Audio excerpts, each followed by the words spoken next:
En este momento estoy sufriendo. Como decimos en francés, je mal. Este evento, tan crucial para mí, no existe para nadie más. Nadie más puede comprenderlo. Tal vez solo Dios, si esa palabra realmente significa algo. Busco tratar algo en este video, algo tan simple como complejo. Seas creyente o no, existe una situación tremendamente difícil de comprender y mil veces más de explicar. Esta situación llamada vida. No quiero tratar su significado ni causa. Esas son preguntas que, vaya la redundancia, no merecen ser preguntadas. Diré algo. La vida, o mejor dicho, la conciencia, es un error, ya sea de raíz evolutiva o divina. No es una casualidad favorable, ni un milagro. Es simplemente un evento desafortunado, origen de todo mal y de toda enfermedad. Me apoyaré del libro El problema de haber nacido, del escritor francés Émile Cioran, para profundizar en distintos puntos que quiero que comprendas. Eso es todo.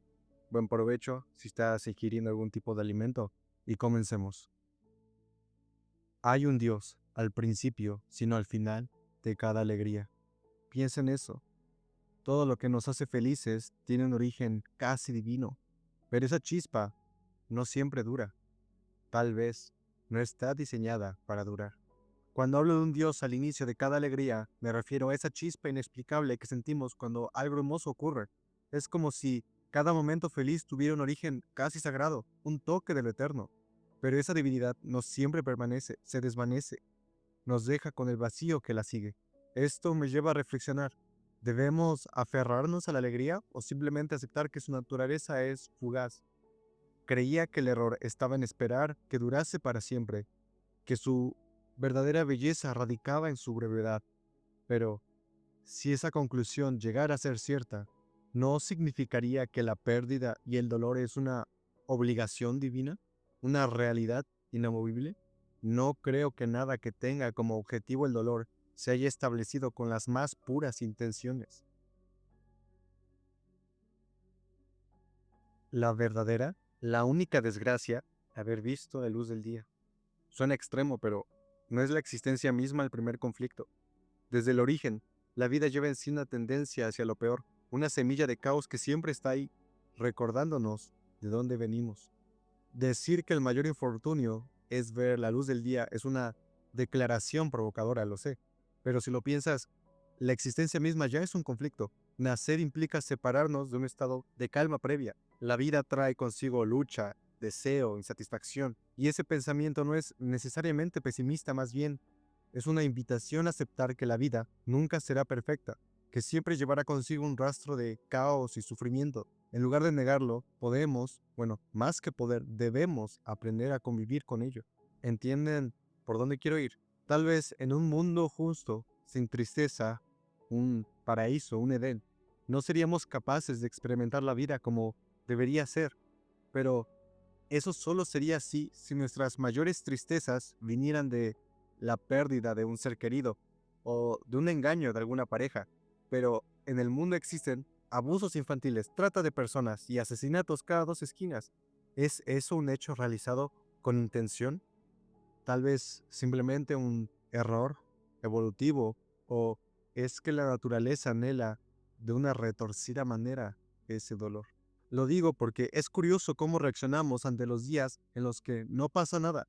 En lugar de verlos como un descanso o una señal de paz interior, dejamos que el resentimiento nos invada, tal vez porque estamos tan acostumbrados a la acción, al ruido, al movimiento, que el silencio nos parece una amenaza, sentimos angustia, esperando e imaginando cada manera en que todo se va a arruinar. Aunque creo que una parte de madurar conlleva aceptar esa calma, simplemente aceptar el error en el que estamos metidos. Como conclusión, quiero ir al siguiente punto, el por qué considero que la idea de un paraíso es tanto inalcanzable como inhabitable para los seres nacidos del fallo. El paraíso fue insoportable. De lo contrario, el primer hombre se habría adaptado. Este mundo no es mejor, porque aquí añoramos ese paraíso o soñamos con otro. Lo creamos para nosotros mismos. Entonces, ¿qué hacer? ¿A dónde ir? Mi respuesta, no hacer nada. No ir a ninguna parte. Es más fácil de lo que parece. El paraíso, según nuestra imaginación, debería haber sido perfecto, pero ni siquiera el primer hombre pudo soportarlo. Este mundo tampoco lo es. Vivimos añorando algo perdido o esperando algo mejor. Al final, ¿qué nos queda? Mi respuesta es simple: no hacer nada, no buscar nada. En esa quietud, quizá logremos encontrar algo de paz. No es resignación realmente, es aceptación. Dejar de luchar. El paraíso es inalcanzable, porque no vale la pena llegar hasta él. No vale la pena soñar. Al final, la existencia es un constante vaivén entre el conflicto y la calma, entre esa chispa de alegría y la inevitable soledad del sufrimiento. En esa búsqueda por entendernos, sufrimos, nos enfrentamos a un vacío que puede ser liberador al aceptarlo, una renuncia que nos conecta con lo esencial. Mi objetivo, mi idea es aspirar a ser tan desposeído como Dios, tan ignorante como Él. Puede parecer extraña o contradictoria esa idea. En mi visión, Dios no tiene nada, porque lo abarca todo, pero si lo tienes todo, ¿realmente tienes algo? Para llegar a algo similar, debemos dejar atrás nuestros deseos, nuestros apegos, nuestras posesiones, incluso nuestras certezas o realidades. Es un llamado a vaciarse, a renunciar al ego, porque solo en ese vacío encontraremos lo que realmente importa. No se trata de sufrir, no debería tratarse de eso, aunque la vida siempre se torne hacia esa dirección, sino de liberarse de todo. Eso es todo por hoy. Suscríbanse si quieren saber más al respecto y nos vemos.